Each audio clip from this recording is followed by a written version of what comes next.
दोस्तों, भारतीय वायुसेना के लिए अपाचे हेलीकॉप्टर कितना इंपॉर्टेंट है।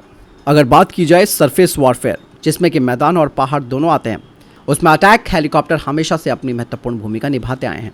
राजस्थान के रेगिस्तान में एक अपाचे अपने विशाल हथियार भार के कारण सेना के लिए एक स्तंभ यानी कि कॉलम की तरह खड़ा हो जाएगा। और मैं आपको बता दूं कि जब खाड़ी का युद्ध हुआ था तो इस दौरान इसने अपनी मारक क्षमता से दुनिया को हैरान कर दिया था।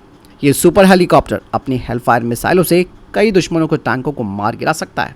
पहाड़ी युद्ध में ये काफ़ी महत्वपूर्ण भूमिका निभा सकता है। हालांकि इसका अभी तक सामना ऐसे इलाके में नहीं हुआ है। दरअसल दोस्तों, आपके दुश्मनों को ऊंचाई पर हमेशा फायदा मिलता है और उन्हें हटाना मुश्किल होता है। कारगिल के युद्ध के दौरान ये बात दुनिया ने देखी और कारगिल युद्ध के दौरान हमारी रूसी Mi-25/35 जो हेलीकॉप्टर की फ्लीट थी वो लगभग बेकार रही। Mi-8, Mi-17 का इस्तेमाल हमेशा हथियार वाले कॉन्फ़िगरेशन के लिए किया गया था और इसका भी जो परिणाम था वो कम इफेक्टिव था।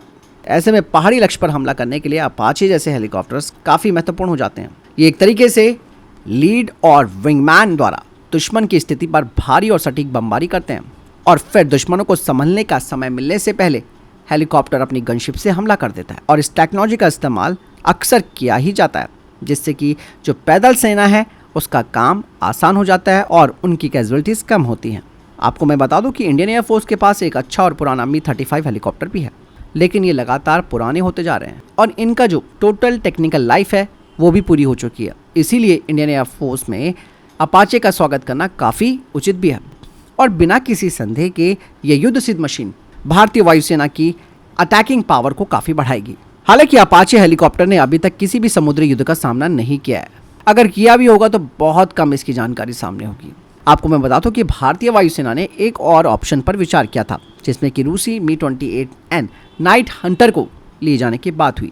इसका प्रदर्शन भी काफ़ी अच्छा है, लेकिन अमेरिकी ऑप्शन को भारत ने इसलिए चुना ताकि अपने संसाधनों में भारतीय वायुसेना डाइवर्सिफाई यानी कि विविधता ला सके और इसी के साथ ही भारत में नए युग की शुरुआत भी हुई है।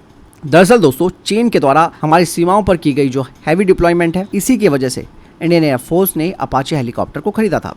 वहीं दूसरी तरफ भारत का लाइट कॉम्बैक्ट हेलीकॉप्टर और ALH इनमें अभी देरी हो रही है। LCH जो कि बहुत ही ज़बरदस्त हेलीकॉप्टर माना जा रहा है, जो कि आने वाले टाइम पे आप देखेंगे कि भारतीय वायुसेना की रीढ़ की हड्डी बनेगा और सेना की भी रीढ़ की हड्डी बनेगा। उसका प्रोडक्शन अभी काफ़ी धीमी गति से चल रहा है। लेकिन दोस्तों, लाइट कॉम्बैक्ट हेलीकॉप्टर में इसी तरीके के समान और बेहतर क्षमताएं होंगी। आपको बता दूं कि हमारा जो लाइट कॉम्बैक्ट हेलीकॉप्टर है वो next highest service ceiling attack heli होगा, जैसे कि अपाचे है। तो बहुत चीज़ें दोस्तों, भारत अपने हथियारों में एक तो विविधता लाने की कोशिश कर रहा है और ऐसी मशीनों को शामिल कर रहा है जो कि युद्ध में अपने आप को प्रूफ कर चुकी हैं। बात कुछ भी हो दोस्तों, लेकिन भारत अपने स्वदेशीकरण पर भी पूरा प्रयास कर रहा है। यही वजह है कि भारतीय सेना और भारतीय वायुसेना की तरफ से भी लाइट कॉम्बैक्ट हेलीकॉप्टर्स के लिए ऑर्डर दिए गए हैं।